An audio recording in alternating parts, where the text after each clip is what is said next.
The Subaru Forester is about as popular as a cavoodle in an inner city dog park, and this is the latest version of its most popular model. The Japanese brand's latest Toyota RAV4 rival is here with some major upgrades, and we're getting a very quick first go behind the wheel today to see if it's been worth the wait. Don't forget to have your say in the comments and let us know what you think of the new Forester. And thanks for subscribing. Let's get into it.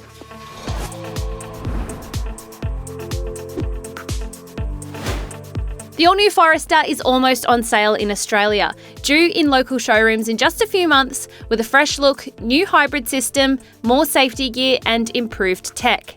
The Japanese car maker is yet to confirm local pricing and details, but the new midsize SUV will come in a variety of flavours, including hybrid and petrol options. It'll be ready for almost anything too, with every model set to come equipped with Subie's rugged all-wheel drive system and soft road ability. Today we're spending a short time with a pre-production version of the new Forester Hybrid. Before we hit the road, let's take a quick look around the cabin of this 6th generation Forester because it's been given a much needed refresh. In particular, this new portrait style 11.6-inch touchscreen. Now, I haven't had much time with this car today, but first impressions are it's good and it's certainly a more cohesive design compared to the previous gen Forester, which had a lot of buttons and things going on. This, I think, would take a little bit of time to get used to because the climate control functions are mostly hidden down the bottom, but overall it's responsive and pretty good graphics. Another good thing about the new Forester is these newly designed seats. So there's a bit more lumbar cushioning in the back or the bottom of the backrest here. And I've got to say they're actually quite comfortable and you can certainly feel the extra padding there. Subaru is big on safety and the Forester will come loaded with an array of tech, including some improvements to its eyesight driver assist systems. It'll also get this new feature called emergency driving stop, which is where if you become unresponsive behind the wheel and you've got adaptive cruise control activated, the vehicle will come to a halt and unlock the doors for you. I wanted to quickly touch on the boot as well because we don't actually know the size of this new Forester's boot, but in the hybrid models, it could be a little bit smaller and it does look a little bit smaller. And that's because you've got this big battery under here. That also means you don't get a spare tire. If you go for the petrol Forester, you get a full-size spare under the floor. And in some good news for hybrid owners that want to do some off-roading, Subaru has promised an accessory spare tire for hybrid models. Although I don't know where you're going to put it because there's no room under there, so you'll have to be running with a spare here unless you get some roof racks and tie it to the roof. Anyway, another matter of contention were these hooks up here. When we posted them to our social media channel the other week, a lot of people had some things to say about them. And that's because they kind of look like top tether points, which they're not because those are down here.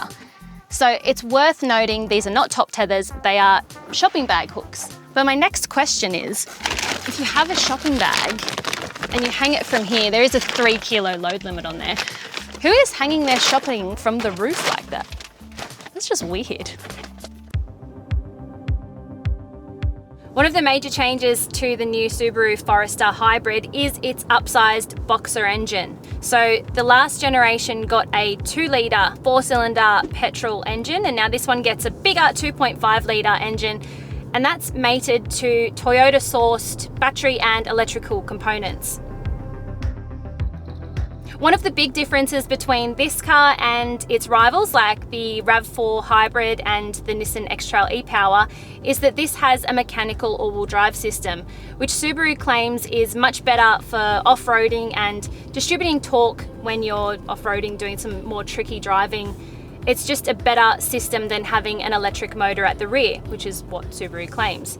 We did a little bit of off-roading before and I've got to say it was pretty impressive. We did some pretty steep descents for what I thought was pretty steep for a car like this, and we scraped the nose I think once on a pretty steep it was into a water crossing, so yes, it was pretty good there. Because of that electrical hardware borrowed from Toyota, Subaru says that this is now a more efficient car, although it's yet to give us official fuel consumption claims. But it has said previously that they expect that you'll be able to get 1,000 kilometers of driving from a full tank in this car. And just so we're all on the same page, this is not a plug-in hybrid, this is a self-charging hybrid, so you only ever have to put petrol in it. Another talking point is body rigidity. So Subaru has stiffened up the body of the new Forester about 10%, so it says. And that doesn't really sound like much. You may have to do some back-to-back testing with the previous gen Forester to really get a feel for the difference. But the stuff that we've done today, it feels pretty good. It feels rather flat through some of these fast corners that we're going through. We're on a private track, which is pretty smooth, and no complaints from a driving perspective. I'm not getting thrown around when you kind of tip it into a fast corner. It feels relatively flat. It's also pretty quiet. Even when that petrol engine kicks in, you can hear it a little bit, but there's not a lot of revving or anything to hear until you switch on manual mode and you can click down a few gears. They're not gears, but you can sort of activate the regen braking in this car, and you don't really feel it that much. If I turn it back to its most potent regen, you can hear the engine revving, and that's putting power back in, so it's recharging the battery. So you've got some EV mode there to play with later. And then you flick it all the way back through up to 6th gear, which again isn't really a gear, and it's more coasty. So yeah, it doesn't really work like if you've driven a hybrid or a plug-in hybrid that has regen braking, or even an EV with regen braking. It's not really like that.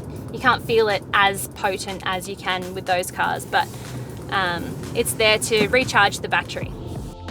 We took the new Forester for a short off-road drive and came away impressed with just how easily it handled tough terrain.